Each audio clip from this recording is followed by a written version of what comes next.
And now, People for the Ethical Treatment of Animals reports not only did Vick complete the course, but he told them, quote, "I wish I'd gotten to take this course like 5 years ago." A little late? Well, it depends on your motive now, doesn't it? What you're trying to accomplish. Now there's word Vick might do a public service announcement for PETA. Fox News alert. Look out for airborne donkeys and pigs. Joining me now from Norfolk, Virginia is Shannon. He's PETA's director of campaigns. Do you feel like you've sold your soul to the devil? Absolutely not, Shepard. Let me clear a couple of things up. First of all, this report that Michael Vick is doing a public service announcement for PETA, we don't have any idea where that came from, but there's no truth to the matter. What about the class? The class, well, that's what we're here to talk about. And we want to be very clear that we still feel that Michael Vick needs to go to jail for a long time, as most Americans do.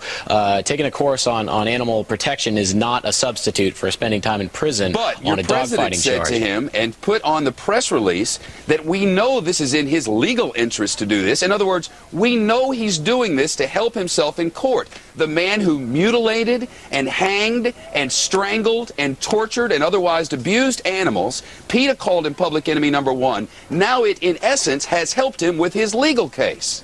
Right? Well, you know, what we do is we provide this course for people who clearly need to learn basic lessons about what is and isn't appropriate behavior towards animals. Okay, I mean, so let's be real here. Michael Vick, that torturing and killing animals is not okay. Actually, what you've done, let's be honest with each other just for a second. You've helped him with your legal case. The president of your organization says it right here on this news release. That's absolutely not what we've done here. We got to be honest about this. Michael Vick is not going to spend the rest of his life in prison.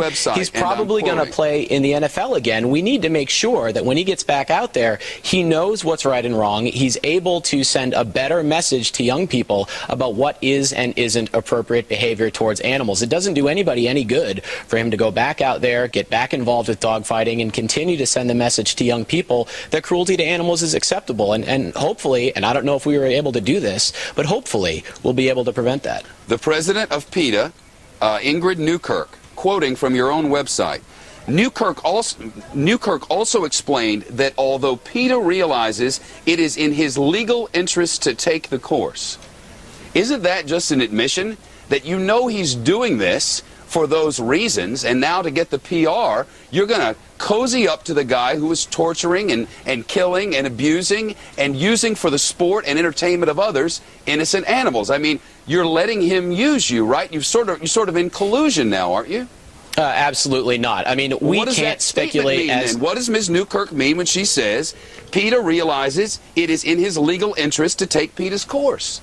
It's a recognition of what may, in fact, be the facts of the matter. I mean, we can't speculate as to what his reasoning was. We're not mind readers. We don't know why he wanted to take this course. What we do know, Shepard, is that take this course. Your president knows why. She said so on your website. She said because it's in his legal interest to do so. But I guess if you're PETA or any other organization and you get the kind of publicity that you need to carry on what you clearly believe is great work, then why not use the devil if he comes knocking?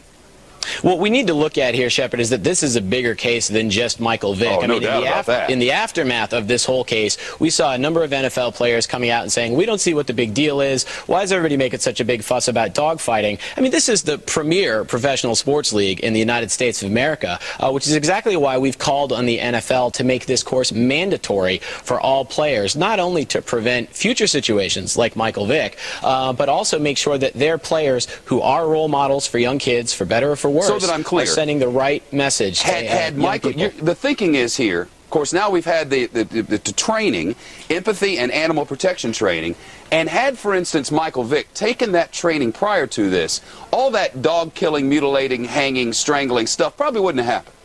I mean, I think that's probably a pretty strong way of looking at it. But it does help him with his legal case. I mean, it may or it may not, and we are recommending to the judge, we are making it very clear, PETA hasn't changed his position on this matter. Michael Vick needs to spend a lot of time in prison. We will testify to the judge to that effect. Right. We have let him know that that's our position in this matter. That hasn't changed. Okay, that hasn't changed, except your president admits you're helping him with his legal case. So I can see you want to have it both ways, and I don't blame you. Michael Shannon, Dan Shannon, I apologize. PETA's Assistant Director of Campaigns. I'm sorry, Dan. Could have been. That's all right. Thank you.